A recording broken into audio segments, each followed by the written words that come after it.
Muito boa noite, comunidade da inclusão, comunidade do autismo, para mais uma terapia jurídica no autismo.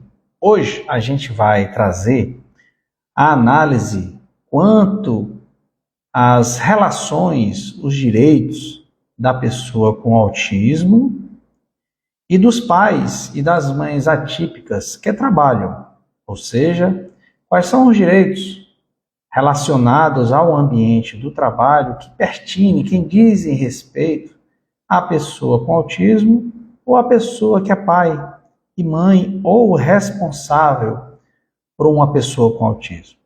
Bem, a gente tem acompanhado diversos julgamentos na Justiça do Trabalho, dando conta do reconhecimento de direitos que estavam comumente ou corriqueiramente sendo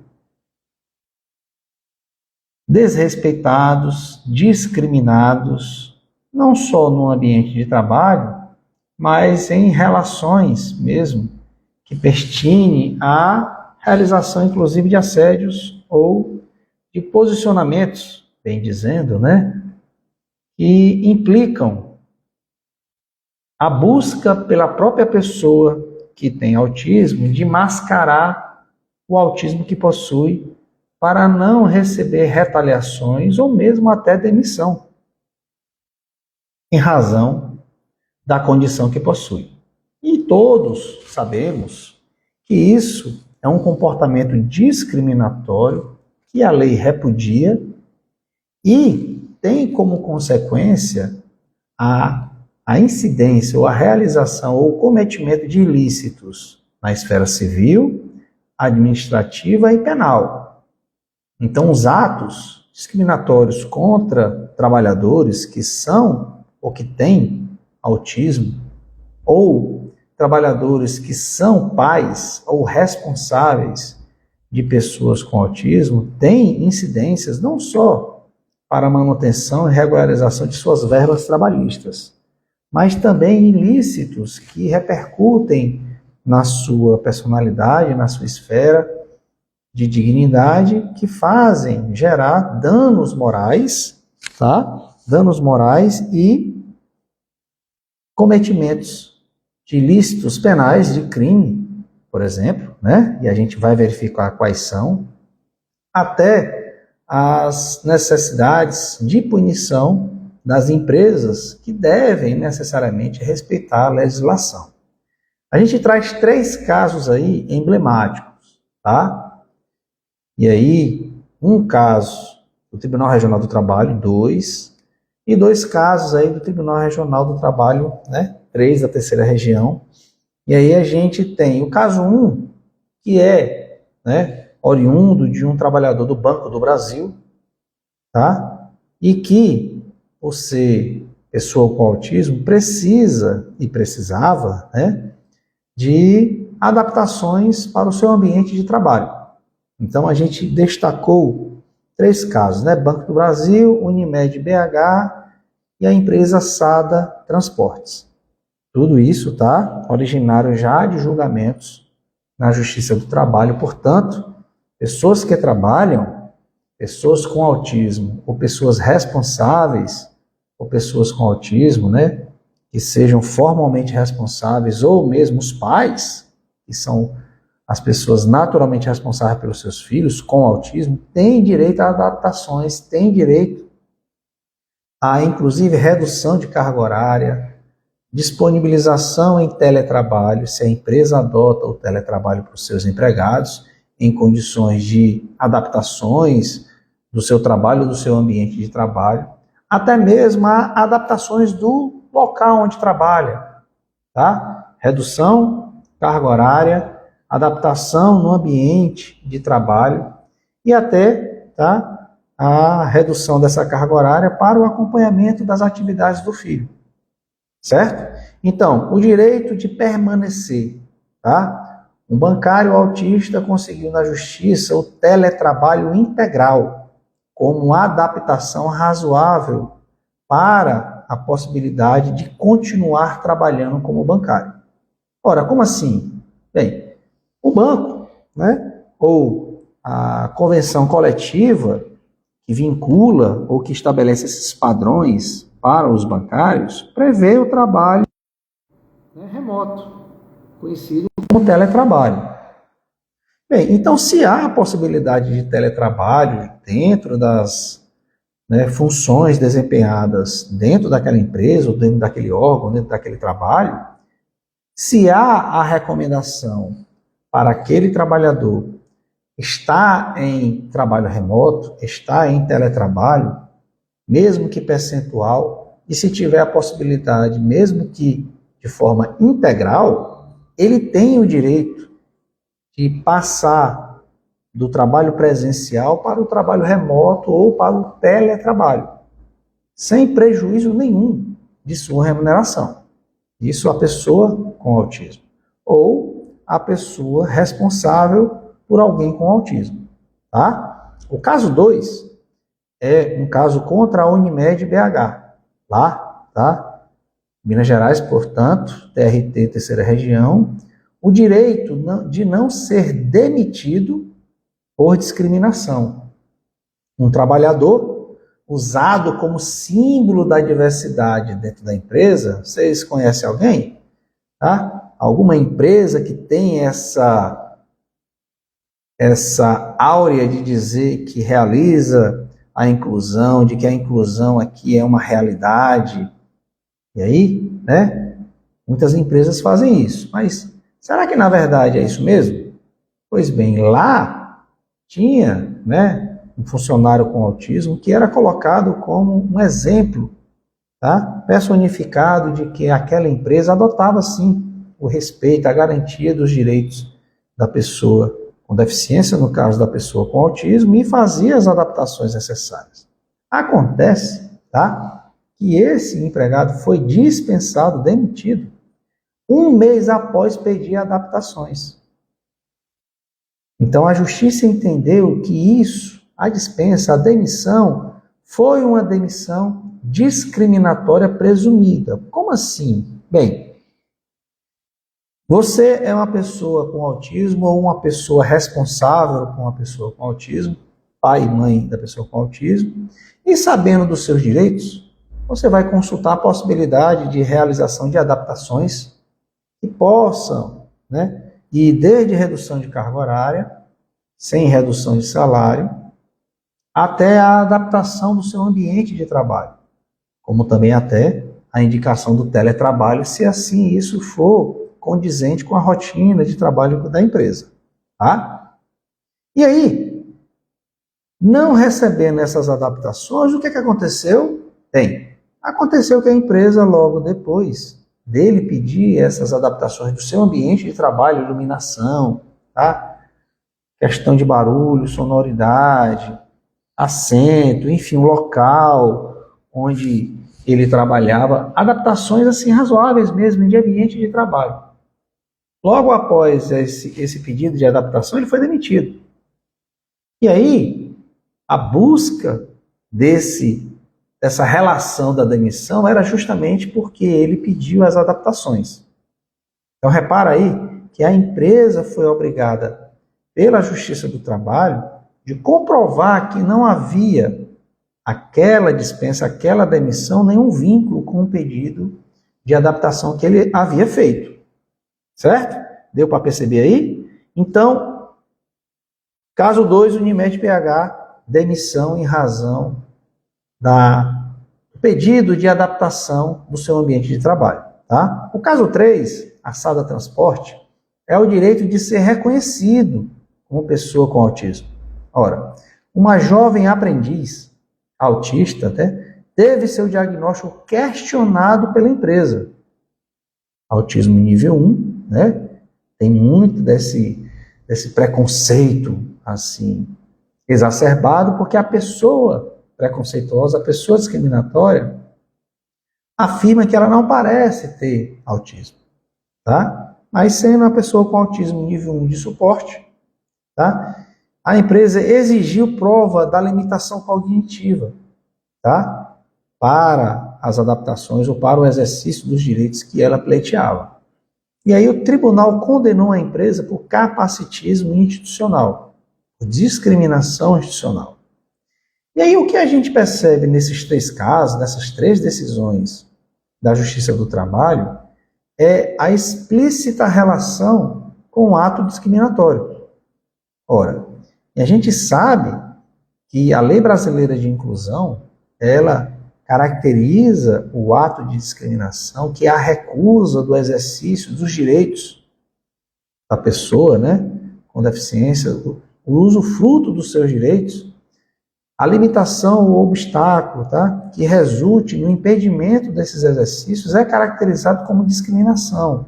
E a própria Lei Brasileira de Inclusão, no seu artigo 88, ela traz o tipo penal do crime de discriminação.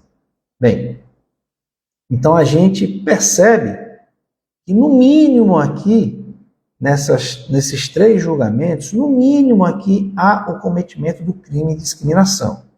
E o que é que o juiz desse caso deve fazer? O que é que o promotor aí trabalhista deve fazer?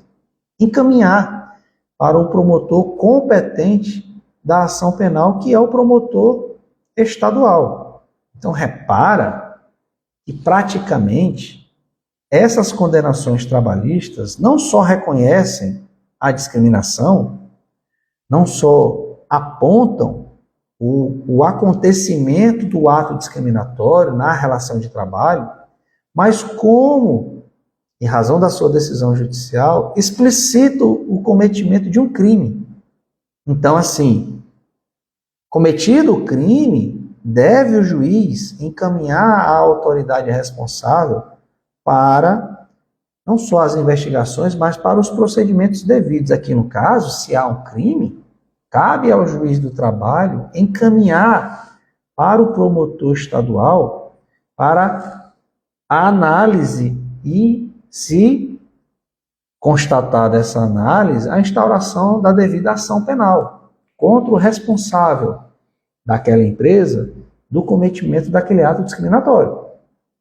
Então, a gente tem tanto aqui relações de trabalho, quanto repercussões na esfera da personalidade, portanto, de danos morais, como também, possivelmente, e nessa tipificação explícita, necessariamente o vínculo com o reconhecimento do cometimento de crime. Então, será que a gente está diante de uma nova mudança brusca de comportamentos do RH de sua empresa, ou do comportamento dos empregadores como um todo, não só do RH em específico? Porque se eu tenho trabalhadores sendo demitidos, tendo seu direito restringido ou mesmo negado, mesmo promoção a que ele tinha direito e não alcançou em razão da sua condição de autismo, bem, a gente está fatalmente frente a não só ilícitos trabalhistas, e aí a Justiça do Trabalho vai processar e vai condenar a empresa, né, que comete esses ilícitos contra a pessoa com deficiência, contra a pessoa com autismo, mas principalmente a repercussão desses atos na esfera penal, tá?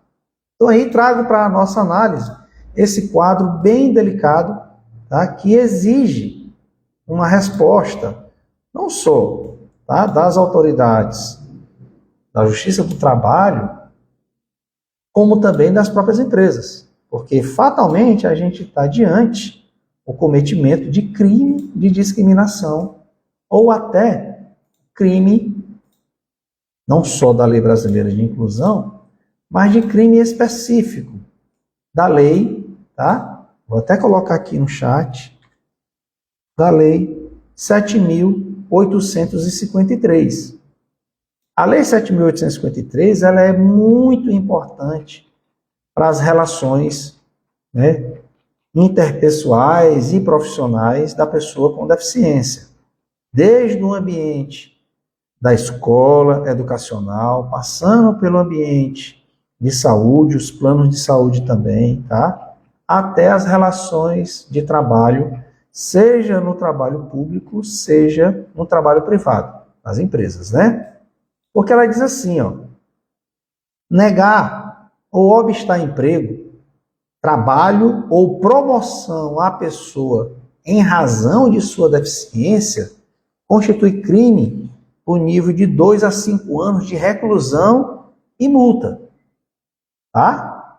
Então, é um ato grave que a gente precisa debater, comentar, analisar, para que isso seja conhecido, isso seja discutido e seja levado para os ambientes de trabalho. Para que a gente não venha aí surpreender patrões, empresas, né, empregadores, de estarem cometendo esse crime e afirmarem que desconheciam. Então esse é o nosso papel, informar o bom direito, dialogar com você da comunidade autista que tem esse exemplo, que passa por alguma situação parecida e que serve de um alerta. Poxa, quer dizer que eu tenho esse direito? Por que a empresa não divulga, não informa, não orienta? Será que ela está propositalmente cerceando o acesso a essa informação para justamente não permitir que os seus empregados usufruam desse direito? Será que eu sabendo e solicitando, pedindo o reconhecimento desse direito, será que ele vai ser reconhecido ou vai ser negado? Será que a gente vai estar frente a uma situação de cometimento de crime dentro da empresa? Isso é muito relevante, porque a nossa comunidade autista, de pessoas com autismo ou de responsáveis por pessoa com autismo, no ambiente corporativo, no ambiente empresarial, ou seja, as pessoas empregadas, é um número muito grande. E, fatalmente, a gente está acompanhando pelos RHs essa negligência, né? Essa até imprudência mesmo no trato da relação trabalhista ali, no reconhecimento dos direitos dos seus empregados, não se atentando a esses detalhes, tanto a nível de trabalho, de segurança do trabalho, para o gozo dos seus direitos no que pertine ao alcance, não só da redução da carga horária, mas a ida, a passagem do trabalho presencial para o teletrabalho, como também a redução de carga horária.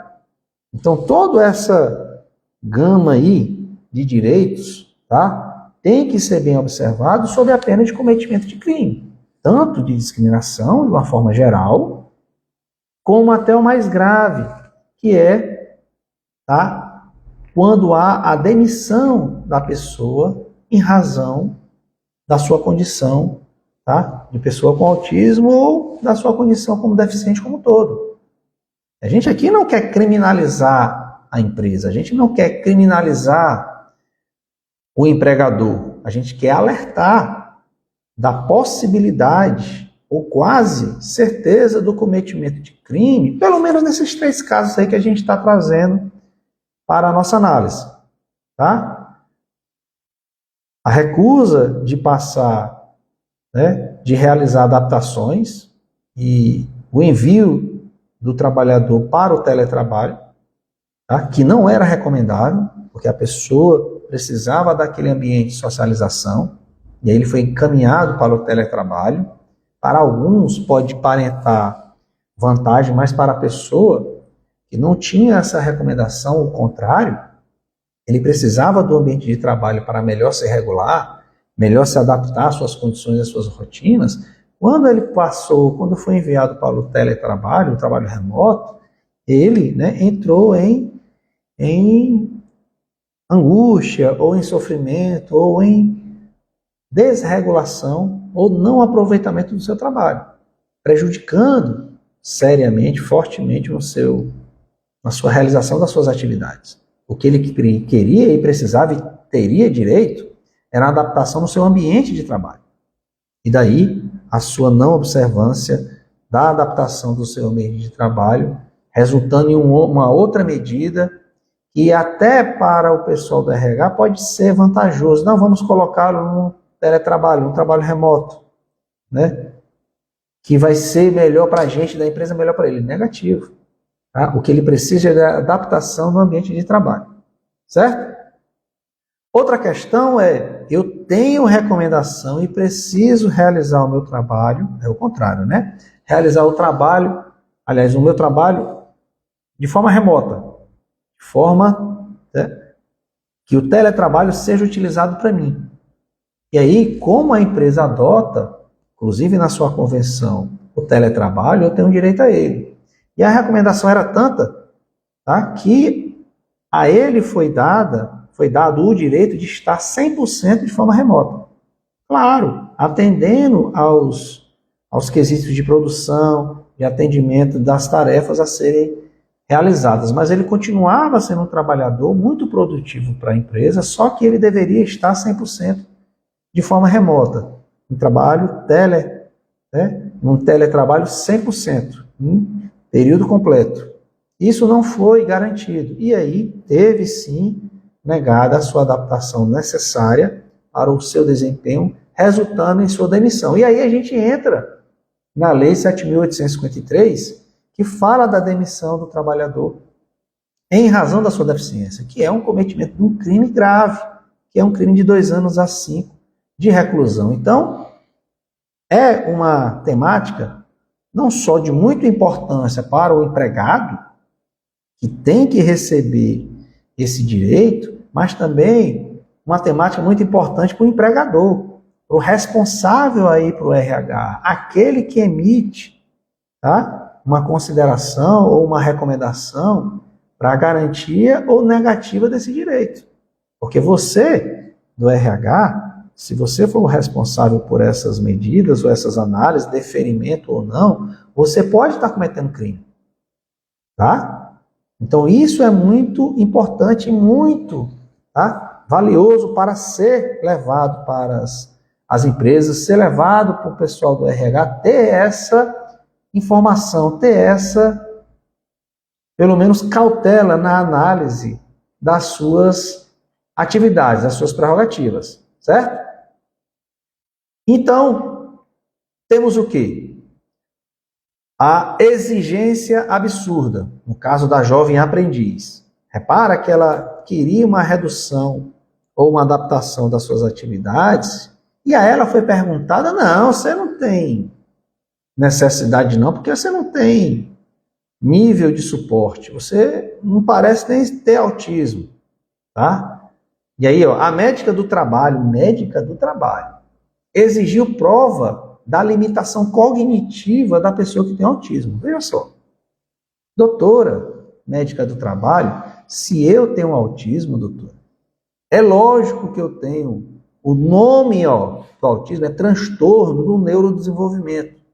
Transtorno do espectro autista é um transtorno do neurodesenvolvimento, doutor. Então, para eu ter o autismo, eu preciso ter um transtorno do neurodesenvolvimento, que implica níveis de suporte diferentes. O critério de diagnóstico é esse, tá? E aí a médica do trabalho, talvez, né, submetida a algum assédio aí, eu não quero acreditar que a médica do trabalho não saiba disso, mas eu quero acreditar mais, assim, na pressão que a empresa faz sobre o RH ou sobre o responsável, no caso aqui a médica do trabalho, de dificultar e até de negar esses direitos. Só que você que é profissional, você não pode cair nesses assédios. Você não pode cair nessa pressão. E se for um assédio irresistível, um assédio que venha lhe forçar a realizar atos ilícitos ou atos até criminosos, documente, tenha cuidado, porque pode ser, né, virada contra você a responsabilidade. Tá? Então, a médica do trabalho exigiu prova de limitação cognitiva para reconhecer a autora como pessoa com deficiência. Já pensou? A jovem aprendiz aqui, né, possuidora de autismo, teve negada as suas solicitações de adaptação ou redução de carga horária, seja, né, a adaptação que for necessária, porque duvidou-se de que ela tinha, né, limitação cognitiva, ou seja, de que ela tinha autismo. Tá? E aí, dano moral contra a empresa para garantir os direitos dessa jovem aprendiz, e aí ela teve sucesso no seu pedido na Justiça do Trabalho. Certo? O foco no conceito jurídico, a sobreposição das fases, tá? Reproduz sim comportamento capacitista discriminatório, que se caracteriza pela exigência de demonstração de visível deficiência. Então, se você exige demonstração que aquela pessoa tem deficiência, ou seja, se você vai além do próprio diagnóstico, se você vai além das próprias características que viabilizam o diagnóstico do autismo, você está cometendo discriminação, você está cometendo uma postura capacitista, tá? Então, não há como você pedir demonstrações da pessoa com autismo além do que o diagnóstico, além do que o laudo já afirma. Porque se você fizer assim, você do RH, você chefe, patrão aí, se você fizer isso, você está cometendo crime de discriminação. Não só você vai ser processado na área trabalhista, não só você vai receber, né, uma condenação por danos morais, mas fatalmente você também vai responder processo criminal. Então, muito cuidado nessas análises, tá? A documentação médica, foco no dever imediato, tá? A documentação médica apresentada pela pessoa com autismo, pela pessoa com deficiência, é suficiente, tá? Para o imediato enquadramento da trabalhadora ou do trabalhador, seja jovem aprendiz, né, até jovem aprendiz, como pessoa com deficiência, tá? Pessoas com TEA, transtorno, tá? Do espectro autista, transtorno do neurodesenvolvimento, buscam inserção social simulando comportamentos neurotípicos, porque é forçada a simular comportamentos para tentar não demonstrar que é uma pessoa com autismo ou que é pessoa com deficiência, tá? E aí elas têm esse sofrimento porque o ambiente hostil, o ambiente assediador do trabalho impõe a ela mascarar a sua deficiência, mascarar o seu autismo, tá? Através da estratégia denominada mascaramento, tá? Que gera um desgaste emocional significativo. Daí a empresa ser condenada a pagar dano moral, tá? Então assim, patrão aí, o empregador, o pessoal do RH, o melhor caminho para você é reconhecer o direito.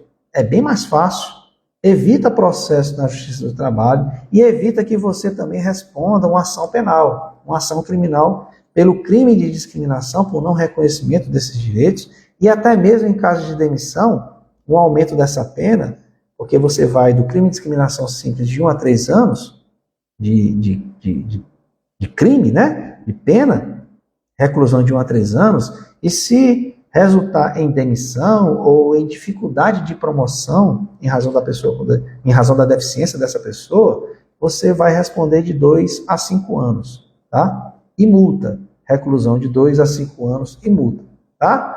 Condenada por capacitismo institucional, Tribunal Regional da Terceira Região, lá de Minas Gerais, né? Condenou a empresa que não enquadrou a jovem aprendiz autista como pessoa com deficiência. Portanto, negando esses direitos, tá? Então, assim, você conhece alguém nessa condição, que trabalha, que tem autismo, que tem pessoa sob sua responsabilidade, é pai ou mãe, tá? Ou é curador ou tutor de alguém que tem autismo? Então, essa pessoa tem direitos que a empresa deve observar, sob pena da empresa ser condenada, tanto na esfera trabalhista, tá? Repercutindo aí fatalmente dano moral, em razão desse ambiente hostil, em razão do assédio sofrido pelas negativas ou pelas insinuações realizadas, até mesmo o cometimento de crime, tá? E aí onde é que eu busco a parte penal, tá? Passei aí para vocês, vou colocar aqui na Lei 7.853, tá? Escrevi aqui no chat. Lei 7.853, artigo 8º, tá? Inciso 3, tá? Não, mas a gente acredita no que você está dizendo. Não, mas é bom a gente deixar a pista para uma pesquisa, tá? De vocês mesmos. Porque o que vale é a gente compartilhar essas informações. Pelo menos para ninguém dizer que a gente não avisou, né?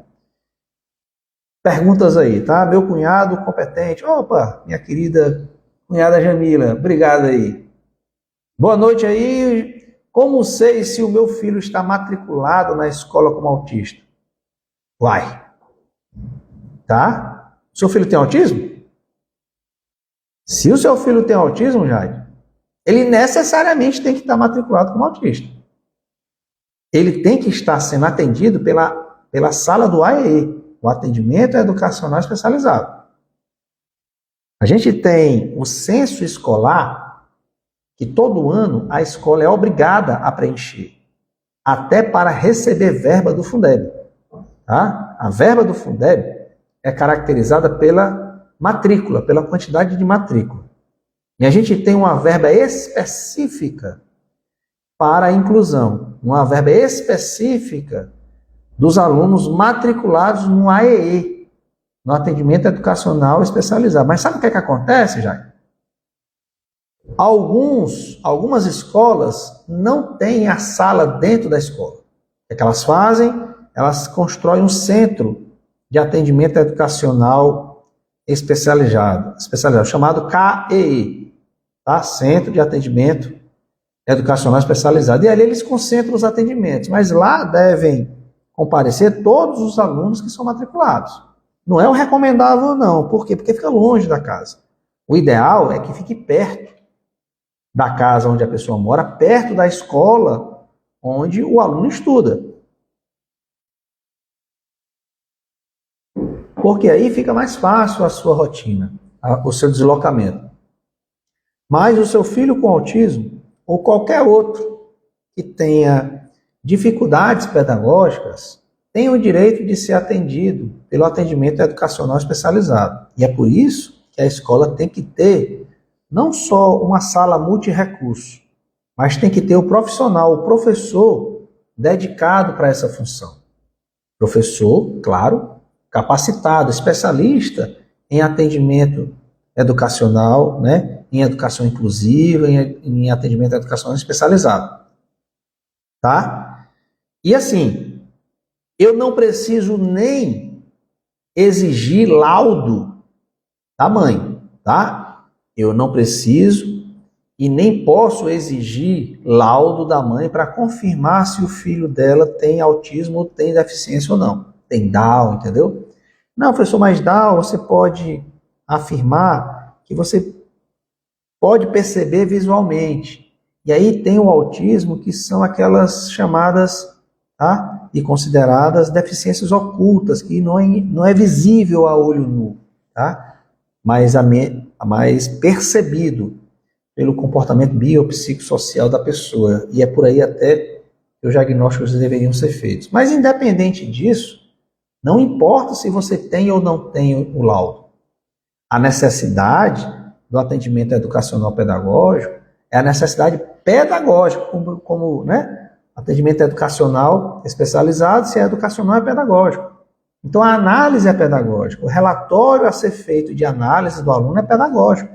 E é esse relatório que vale para garantir, né, a inclusão desse aluno no atendimento educacional especializado, no AEE, portanto, para matricular-se.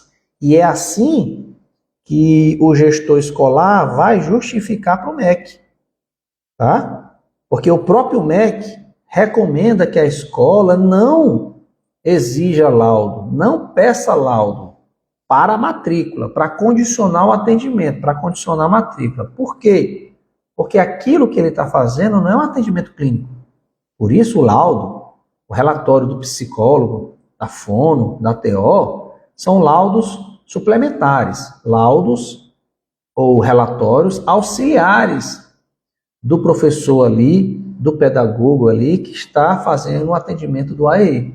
Porque o que vale mesmo é a percepção dele de quais são as estratégias, quais são as ações, as adaptações pedagógicas que eu tenho que fazer para esse aluno. E aí sim eu justifico a matrícula dele, tá? Então, se você tem um filho ou conhece um aluno que tem dificuldade pedagógica, ele deve ser analisado pelo AEE, para saber, entender que necessidade ou que dificuldade ou qual adaptação ele precisa. E aí sim eu desenvolver um planejamento, um plano educacional individual para aquele aluno, que é chamado PEI, tá? Então, tá? E aí a Jade continua aí, ó. Na escola aqui não tem a sala do AEE, mas a escola publicou um documento dizendo que existe a sala. Como assim? Existe a sala, dizem que tem uma sala física lá, um ambiente físico, um espaço, mas não tem ninguém atendendo. Eu tenho um espaço multirrecurso, uma sala multirrecurso, mas ninguém está atendendo. Bem, isso aí, tá? Eu lhe digo assim, sem medo, sem assombro de estar falando uma calúnia. Eu garanto que há verba sendo direcionada para a sua rede de ensino aí do município, pertinente aos alunos de inclusão, aos alunos do atendimento educacional especializado. Porque cada matrícula desse aluno representa um encaminhamento pelo MEC de, no mínimo, eu vou arredondar, tá? R$8.000 por ano. Então, vamos supor que eu tenha 100 alunos, né, compatíveis com necessidade, né, com indicação para o atendimento educacional especializado. 100. É pouquinho, né? Mas vamos colocar 100. Aí você multiplica 100 vezes 8.000. Vai dar 800.000 de encaminhamento que o MEC faz para que a sala do AEE funcione. Certo? A questão é, o MEC encaminha esse valor. A pergunta que se deve fazer é, para onde é que está indo esse dinheiro? O que é que estão fazendo com o dinheiro do atendimento educacional especializado? Como é que eu sei esse valor aí, professor? Você está chutando? Não, é uma portaria interministerial, porque é uma portaria feita por dois ministérios, o Ministério da Fazenda e o Ministério da Educação. E atualiza, os dois ministérios atualizam esse valor todo ano. A última portaria é de abril, agora desse ano, atualizando o valor, para que no próximo ano, tá, você tenha novo censo escolar, porque todo ano o gestor escolar preenche lá a quantidade de alunos que tem. Quantos saíram, quantos entraram, quantos nós temos. E aí, a quantidade dessas matrículas é que vai indicar lá para o MEC o valor que ele tem que encaminhar. E além da matrícula regular do aluno, normal como todos, eu vou ter mais uma matrícula, a segunda matrícula, uma matrícula dobrada, que é na sala do AEE, tá? Então, o aluno de inclusão, ele tem duas matrículas. O aluno de inclusão, ele vale o dobro em termos, né, de repasse de recurso do MEC para a rede de ensino. Então, a própria educação inclusiva, em razão da presença do aluno, viabiliza o encaminhamento em dobro desse valor que o MEC faz para a rede de ensino.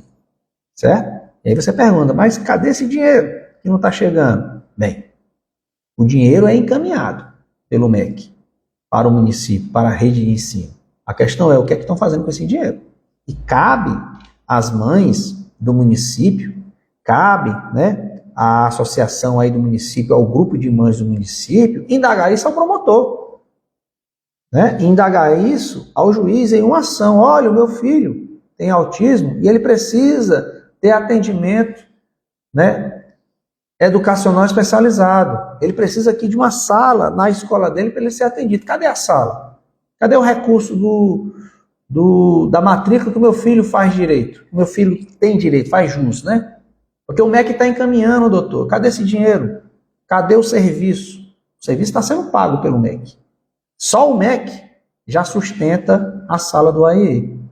Só a verba do MEC, tá, sustenta a sala do AEE. E cadê esse atendimento? Cadê o acompanhamento educacional? Cadê o planejamento das atividades e das adaptações? Cadê o plano educacional individualizado que todo aluno de inclusão tem direito de forma individual? É isso que a gente tem que cobrar. E para isso, em razão desse direito, surge a prerrogativa nossa de entrar com ação judicial para garantir pelo menos para o nosso filho. E aí o dever desse esclarecimento nosso é fazer com que as mães, sabendo disso, possam entrar judicialmente para exigir que o direito dos seus filhos seja efetivado, seja garantido, seja respeitado. Porque, gente, verba tem, tá? Verba tem, dinheiro tem. A questão é a gente exigir que esse dinheiro seja aplicado.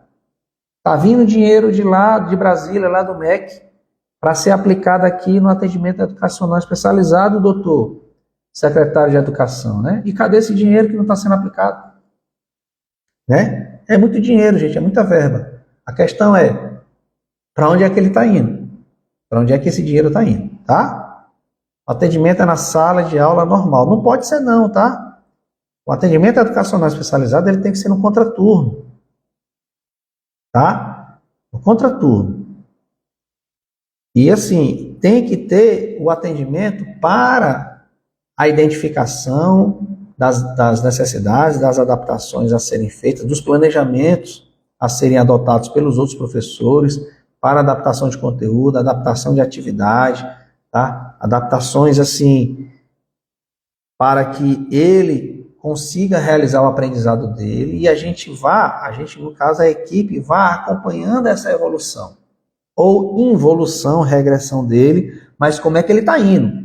Como é que ele está transitando? Como é que ele está aproveitando esse momento escolar, que não é só de aprendizado, né? É de desenvolvimento socioemocional, mas como é que está sendo esse aproveitamento? E aí, onde o atendimento especializado, que é educacional, por óbvio, né? Vai percebendo, vai analisando e vai fazendo em relatório, para mostrar para você, porque você, mãe, tem o direito, tem a prerrogativa de exigir, de acompanhar, de saber como é que está a evolução do seu filho. É direito seu, tá? A Lei Brasileira de Inclusão garante isso. O direito da família, no caso a mãe, que é sempre quem está lá, né? De acompanhar, de participar, de saber como é que está sendo o desenvolvimento do seu filho. E participar é colaborar com essa construção das adaptações ou dos planejamentos que o filho dela precisa, tá bom?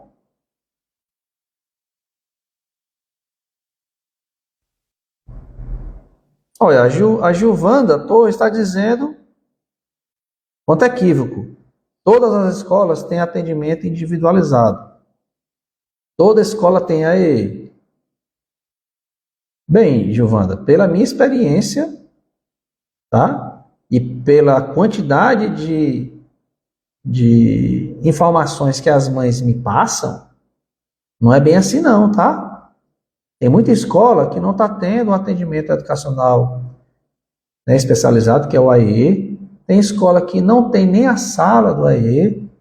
Você tem ideia? Tem município que tem um centro de atendimento educacional especializado, porque lá naquelas escolas não tem a sala, não tem o atendimento. E aí o atendimento é feito em um setor, em um prédio construído para isso, tá? E aí os alunos são encaminhados no contraturno para o atendimento nesse espaço que concentra esse atendimento, porque as escolas não têm. Entendeu? A educação não recebe dinheiro da Secretaria da Fazenda. Temos financiamento próprio, que é o Fundeb. Pois é. E não é a Secretaria da Fazenda, não. A portaria, Giovana, é do Ministério da Fazenda, é do governo federal, tá? É do Ministério da Fazenda, em conjunto com o Ministério da Educação. Por isso é uma portaria interministerial, porque tem os dois ministérios. E aí eles definem o valor do repasse, que é o do Fundeb, tá? E essa portaria vai dizer qual é o valor anual a ser repassado por aluno. E é por aluno matriculado. Por aluno, tá, informado no censo escolar que está naquela escola, que está naquela rede de ensino. Tá certo?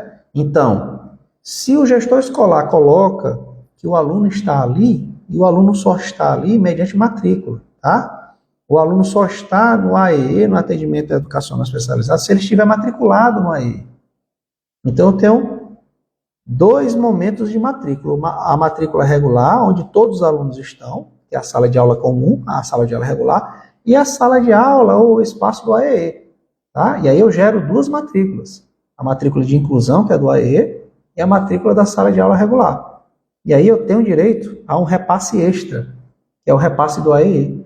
Tá? E é nessa portaria que está dizendo isso. Eu vou até colocar aqui a portaria, né? Portaria interministerial, tá? Portaria interministerial, MEC, Ministério da Fazenda, número 4, de 30 de abril de 2025, tá? Vou colocar aqui o nome, e aí é bem facinho, é só colocar no Google e você localiza, tá? Colocar aí no chat. Portaria, altera a portaria ministerial, porque todo ano, né, atualização do valor, tá? Que estabelece as estimativas, os valores, as aplicações, os cronogramas de desembolso, das complementações da União, por isso que é verba federal, tá? Ao Fundo de Manutenção e Desenvolvimento da Educação Básica e de Valorização dos Profissionais da Educação, que é o Fundeb, tá? Aqui, no caso, a atualização da portaria, claro, para o exercício de 2025. Tá? Então, colocando no Google aí, gente, eu vou colocar aqui a ementa da portaria. Não dá para eu colocar o arquivo dela aqui, dá para eu colocar o nome, e aí pelo nome você coloca no Google, aí você tem acesso ao documento, tá? E aí nesse documento você vai lá na página 2, você vai ver lá a tabela de valor por estado, quanto é que cada estado recebe, aí eles fazem um cálculo aí de divisão de proporcionalidade, aí caminha mais valor para um estado, menos para o outro, mas o que vale aqui para aquele estado, cada aluno, né, dá direito a um repasse anual de tanto do governo federal, que é da União, né, para a complementação aí do Fundeb, tá bom? Eles alegam, né, porque ser uma escola integral, independentemente da quantidade de alunos, se tiver apenas um ou dois, é a obrigação da escola oferecer, claro. O atendimento educacional especializado, a gente está na Constituição. É um direito constitucional originário. Não importa se a escola é de tempo integral ou de tempo parcial. Eu tenho que ter no planejamento pedagógico da escola, tá, a previsão do atendimento educacional especializado. É porque eu preciso que todas as escolas sejam inclusivas. Eu preciso que todas as escolas tenham no seu planejamento pedagógico as atividades voltadas para os alunos de inclusão.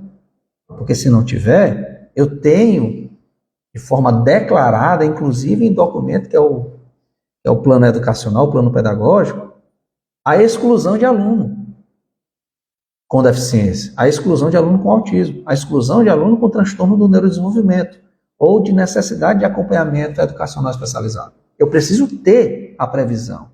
E o cronograma de funcionamento da escola, das rotinas, precisa ter inserido esse funcionamento. Inclusive, tá, o aluno que vai participar do AE, qual é a rotina dele? Eu preciso ter essa previsão. Para que não seja retirado do aluno esse direito, essa previsão. Tá? E não vai ser a escola de tempo integral que, pela pretensão do próprio nome, ela busca reunir todas as necessidades pedagógicas, educacionais que o aluno tenha. Por isso o tempo integral, para agregar tudo o que seja necessário para a formação dele, mesmo que seja profissionalizante. Tá? Mesmo que seja profissionalizante, tá bom? Então, assim, passando aí na questão do trabalho para a educação, e nada melhor do que perguntar: será que tem professor com autismo? Será que tem professor ou trabalhador da escola que tem filho com autismo? Porque se o professor tiver filho com autismo, a gente tem um associado aqui, tá? Que ele tem filho, né, com autismo e ele é professor, tá? E ele precisa, em razão do filho dele, ter um acréscimo de dedicação, como todo pai, toda mãe atípica aí sabe, né? Ter um acréscimo de dedicação, e isso requer tempo. E é por isso que a lei dá a lei garante a redução da carga horária do pai atípico, da mãe atípica. Então, se você é professor, se você trabalha na escola, profissional da educação, e tem um filho com autismo, você tem direito à redução da carga horária, sem redução do seu salário, sem redução daquilo que você recebe. Tá? Então não pode, no exercício desse seu direito, você ser penalizado com redução de salário. Porque é claro, se você for penalizado e tiver seu salário reduzido, é claro que você não vai querer usar o seu direito, usufruir o seu direito. O seu direito é para ser exercício sem nenhum prejuízo, principalmente financeiro. Tá? Então passa para frente também, tá? Passa essa informação de que se você tem algum conhecido que trabalha e que tem filhos com autismo, essa pessoa tem direito à redução de carga horária, essa pessoa tem direito às adaptações no ambiente de trabalho, essa pessoa tem proteções na sua relação de emprego. Ela não pode ser demitida em razão da sua deficiência, porque inclusive é crime. Tá? Então, se você conhece alguém que trabalha, mesmo no espaço privado, espaço público, empresa, pessoa, mas isso aí a empresa privada não vai querer garantir, é a obrigação dela. Tá? Não, mas a empresa onde eu trabalho assedia demais, isso aí já é crime. Tá? Assedia demais o trabalhador, pressiona para que ele não tenha os direitos dele, mas tudo isso aí é crime, tudo isso aí é ilícito, ilícito trabalhista, que fatalmente a empresa vai receber ações trabalhistas depois. Mas o que a gente tem que ter de forma clara é o seu direito ao exercício desse direito, de redução, de carga horária, de adaptação. Tá? É direito seu, então você tem a prerrogativa de fazer uso dele. Tá bom? No caso do meu marido, ele tem direito de a redução de carga horária dele, uma que eu... Como é que é? Tem sim, ué, tem direito à redução de carga, porque o pai também tem direito de participar das atividades do filho. Não só direito, como obrigação, né? Então ele tem direito à redução, certo? Ele tem direito à redução, porque todo pai é fundamental no desenvolvimento do filho. Estar presente. Por isso a redução da carga horária. É para ele estar presente. Para ele ter o direito de estar presente. Não vai ser a empresa que possa nem sonhar em querer, digamos assim, verificar se realmente a presença do pai importa. Ora, mas é claro que importa. Tá? E se a empresa tentar fazer isso, ela está cometendo crime de discriminação, ela está invadindo a personalidade, a esfera de dignidade da personalidade do empregado e, portanto, vai ter que pagar dano moral. Tá? Então, assim, eu tenho redução de carga horária, eu sou professor do Estado, olha aí. Nosso Rianhi, Quetzebui. E aí eu me engancho aí na tua pronúncia, viu? E todos têm que ir atrás porque nossos filhos precisam muito. Exatamente, Rian. Exatamente. Tá? O Rian aí, pai atípico, tá? Dedicado, preocupado com o desenvolvimento do seu filho, dos seus filhos, né? Preocupado. E, né? Tem que estar preocupado mesmo. A presença dele, tá, nas rotinas do filho é fundamental. E para que ele esteja presente na rotina, ele precisa ter redução de carga horária. E é por isso que o direito já confere essa liberdade, essa garantia para ele. É direito, gente. Tá? Então ninguém tem que contestar se a pessoa tem direito ou não. Já está na lei. Tá? Já está na lei. Na empresa privada também. Tá? É direito e aí a pessoa exerce e tem que exercer esse seu direito. E se não estiver exercendo por pressão da empresa, você tem que processar essa empresa depois, tá? Então, empregador aí, pessoal do RH, não se iluda não. Todo o direito que você tira vai retornar contra a empresa com ação trabalhista. Tá? Porque é um ilícito que você está praticando. Você, no caso, responsável aí por essas concessões, os reconhecimentos desses direitos, tá? Então, assim... Estava aqui passando para eles, viu, Rian? As decisões aí dos tribunais do trabalho que condenaram e condenam as empresas por negar tanto redução de carga horária, negar as condições de adaptação para o próprio empregado que tem autismo, tá? A gente não só tem pai com, empregado que tem filho com autismo, a gente tem empregado que tem autismo, às vezes até diagnosticado tardiamente, a pessoa tinha as suas dificuldades, né? As suas limitações aqui, não compreendia bem, e aí depois lá dos 30 anos, 40 anos, vai ser diagnosticado com autismo, o cara está trabalhando, hein? Diagnosticado com autismo e agora, é por isso que eu tinha essas dificuldades e não entendia, não compreendia. Agora eu vou tentar fazer jus ao meu direito, né? Adaptando aqui o ambiente de trabalho para que eu possa trabalhar melhor, possa trabalhar sem esse estresse todo, né? Que antes eu tinha, e sem essas retaliações no trabalho, essas piadas no trabalho, esses assédios no trabalho, tá? Esses danos, esses ilícitos que eu recebia. E aí eu compreendo agora, vou fazer jus ao meu trabalho, aliás, ao meu direito de adaptação e de redução de carga horária. Aí a empresa vem e nega? Negativo, tá?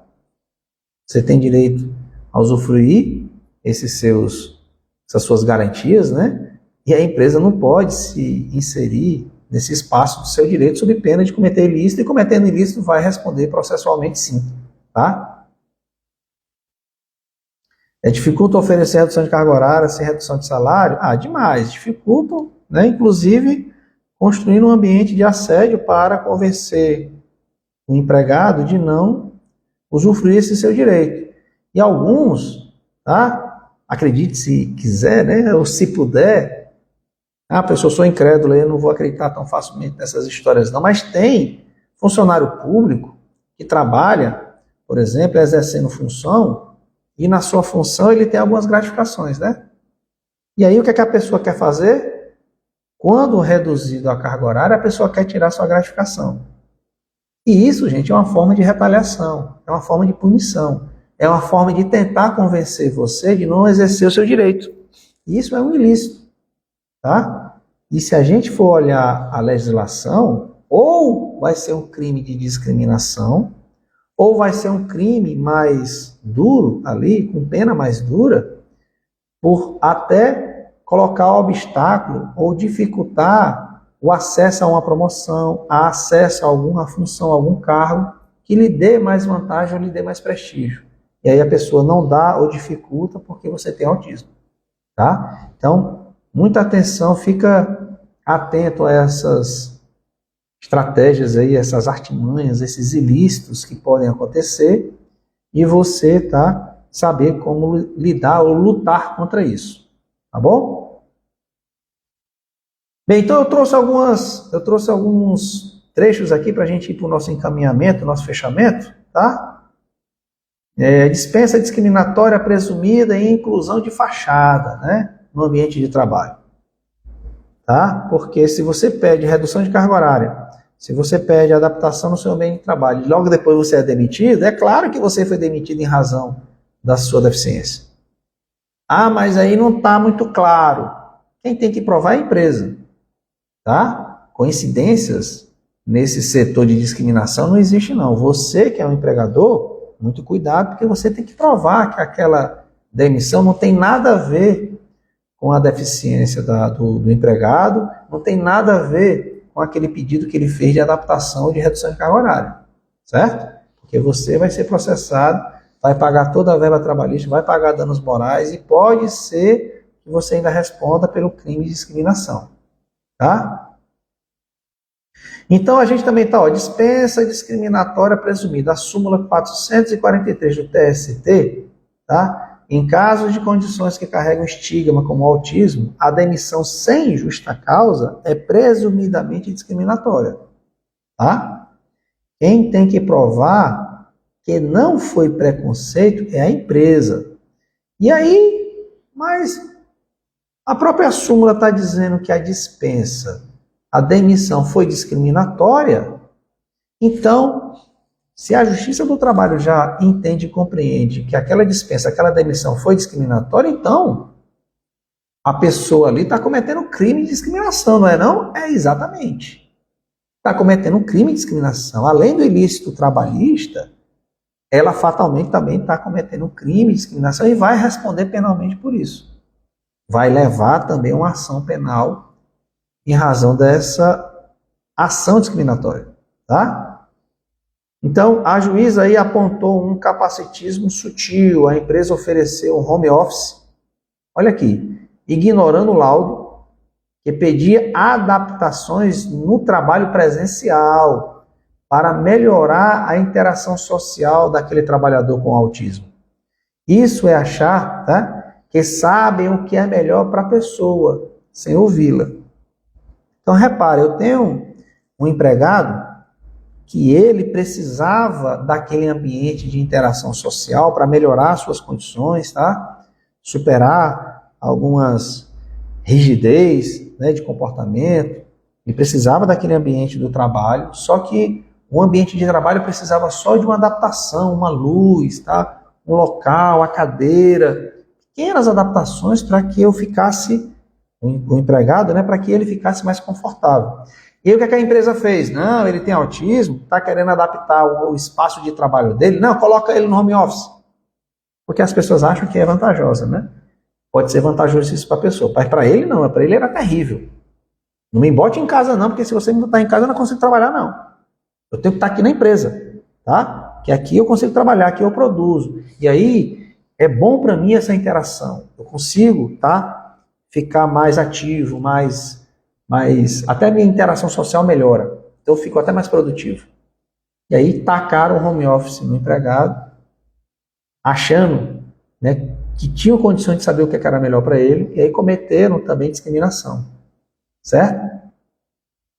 Então assim, se a sua empresa tem um discurso bonito de inclusão, né, mas na hora de implementar, na hora que o empregado chega e pede, cadê? É igual à escola, é igual à rede de ensino, é igual à Secretaria de Educação, que faz uma propaganda dizendo que ali tem inclusão.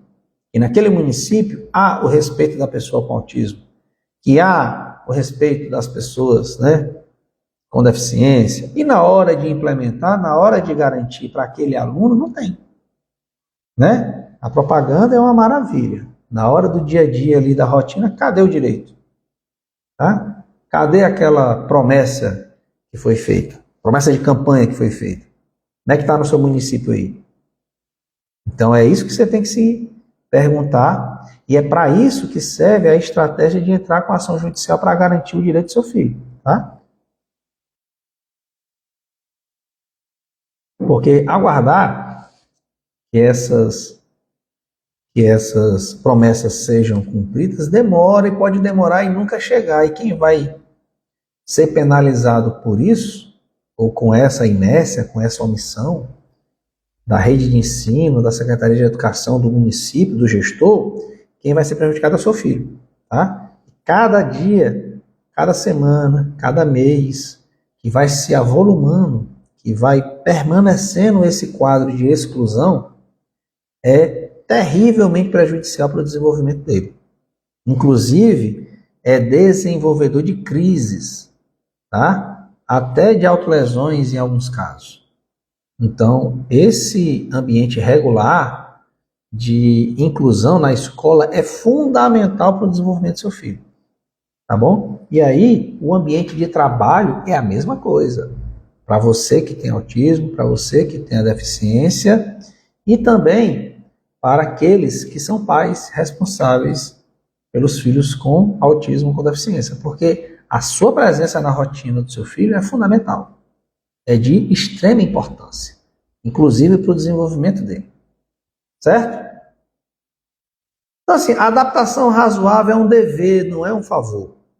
Da mesma forma que a educação inclusiva é um dever, não é um favor.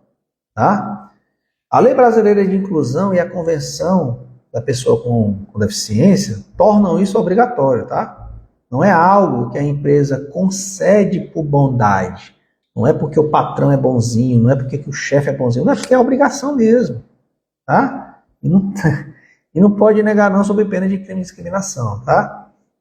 E aí nos julgamentos, os juízes estão aplicando o protocolo do TST tá? Com a perspectiva antidiscriminatória. Agora o bicho vai pegar. Tá? A sentença que estão sendo proferidas é quase um manual de como não praticar discriminação na empresa, como não realizar discriminação e, sendo realizada, tá? Vai ser condenada num pagamento tanto das verbas trabalhistas devidas, né, anulação da demissão e todo o salário que deveria receber até aquela data, mas até um pé de meia, né?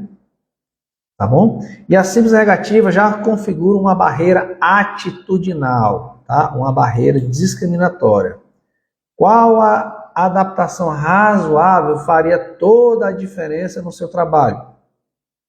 Diga aí, você que tem, né, alguma deficiência, você conhece alguém que tem alguma deficiência, tem algum colega aí que tem autismo no trabalho, enfim, qual seria a adaptação que faria toda a diferença para ele?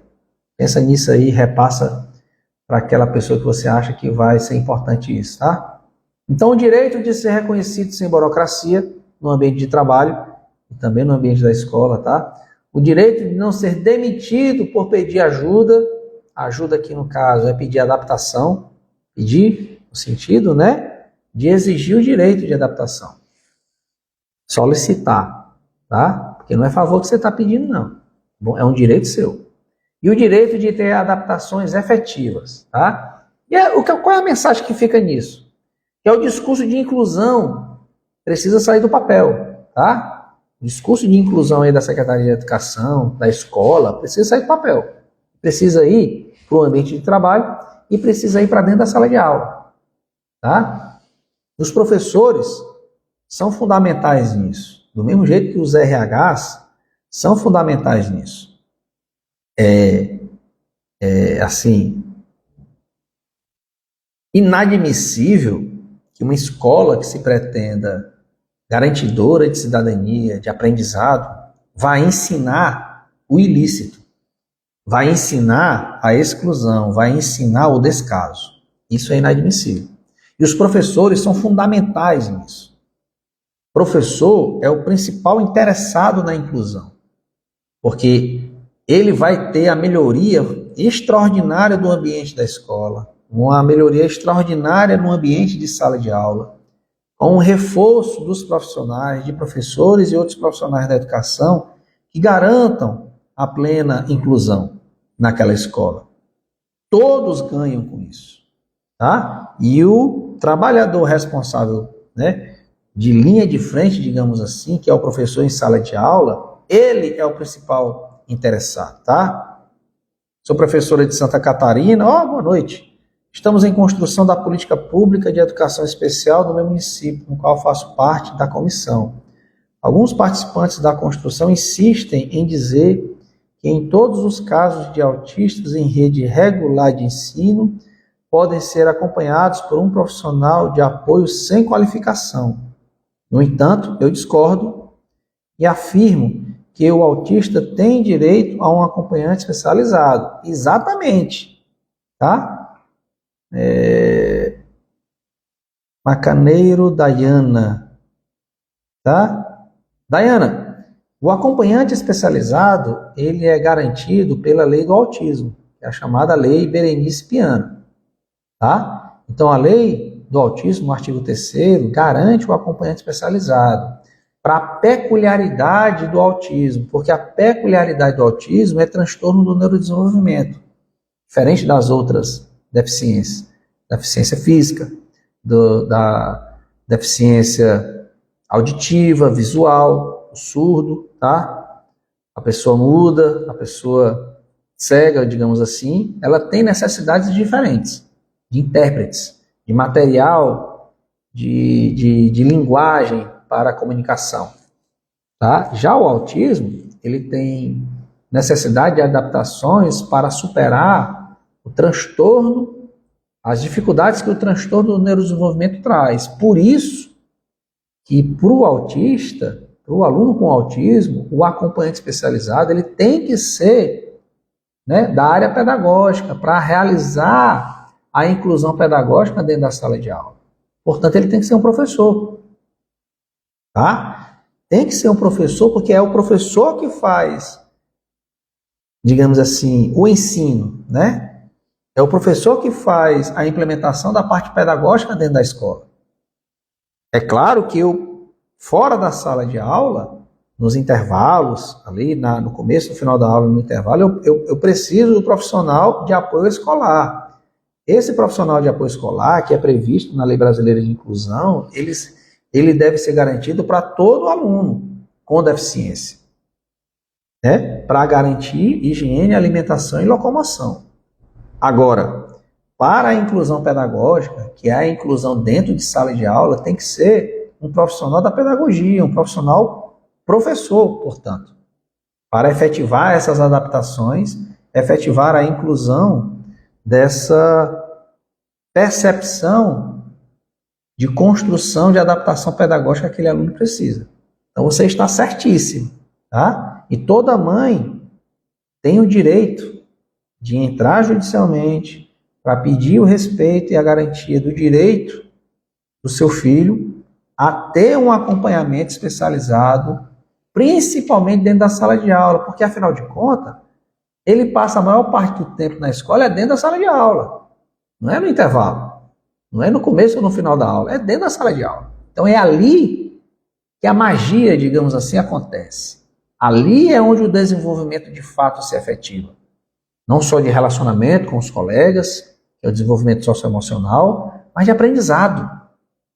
É ali que, digamos assim, que o profissional é mais valioso, não só pelo tempo, mas pelos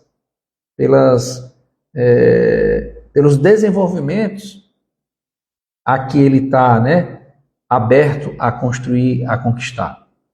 E aí eu tenho o professor regular, que é daquelas disciplinas, e o professor auxiliar, que é denominado acompanhante especializado. Então você tem toda a razão. Tá? E as mães precisam ter essas informações para que elas façam valer, obriguem, exijam, entrem com a ação judicial para que você tenha uma ordem judicial na sua mão, que ninguém conteste o seu direito, e você traz para junto da sua luta, traz ali, né, de mão dada quase com você, para que o profissional para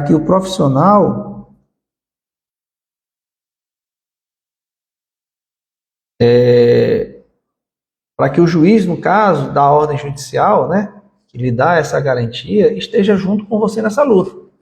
E quando descumprirem, você vai comunicar ao juiz o descumprimento e o juiz vai mandar o secretário de educação cumprir, vai mandar o gestor cumprir. E aí encaminha um profissional para o seu filho. Claro que vai ter uma disputa judicial ali. Vão querer lhe cansar, vão querer lhe enganar dizendo que você não tem direito. E você tem. E a melhor estratégia para você é entrar judicialmente para garantir esse direito sem precisar ficar batendo boca, sem precisar ficar se desgastando. Certo? Então, gente, a nossa pretensão seria essa abordagem do ambiente de trabalho, tá? E ambiente de trabalho também é a escola, não é verdade? Então, assim, você que é professor, que tem autismo ou que tem filho com autismo, você tem direito também à redução de carga horária, adaptação. Se você for pessoa com autismo, é a adaptação do seu ambiente de trabalho, tá? Então, tá na sua prerrogativa fazer uso do seu direito. E se você fizer uso do seu direito, você não pode ser retaliado, você não pode perder financeiramente, não pode ter redução de ganhos e nem pode ser, pior de tudo, né? Nem pode ser perseguido, nem pode ser assediado, porque está fazendo uso do seu direito. Tá bom? Então espero aí que a gente tenha conseguido aí agregar o máximo dessas informações, trazer esse debate aqui para vocês, tá? Colaborar aí no compartilhamento da boa informação, do bom direito e construir mais um momento aí de terapia jurídica no autismo. Eu acho de super importância a gente ter esse momento de fortalecimento, de reafirmação de direitos, tá? Reafirmação aí das nossas energias, das nossas pretensões de lutar, porque a gente está do lado certo, tá? A gente está do lado do bom direito e a gente só precisa fazer a justiça, o judiciário brigar junto com a gente. Fazer o juiz para a nossa luta, fazer o juiz exigir que tanto a empresa cumpra a sua obrigação, quanto a escola cumpra a sua obrigação, quanto o posto de saúde, tá? Os locais de terapia atendam os direitos que você tem ou que o seu filho tenha. Tá certo? Então, obrigado aí pela participação de cada um de vocês, tá? Vários lugares aí do Brasil que me honra muito. Muito obrigado aí pela participação, pelos comentários, pela interação. Fiquem bem, tá? Fiquem firmes na luta, porque todo dia sempre é um bom dia para reafirmar os nossos direitos ou reafirmar os direitos dos nossos filhos. Mas, claro, sempre traçando, sempre efetivando com a melhor estratégia possível para economia de energia, tá? Para garantia da nossa sanidade mental, para que a gente não adoeça também nessa luta, para que a gente também não se exponha, para que a gente proteja principalmente o desenvolvimento dos nossos filhos. Tá certo? Então, boa noite, gente. Obrigado, tudo de bom.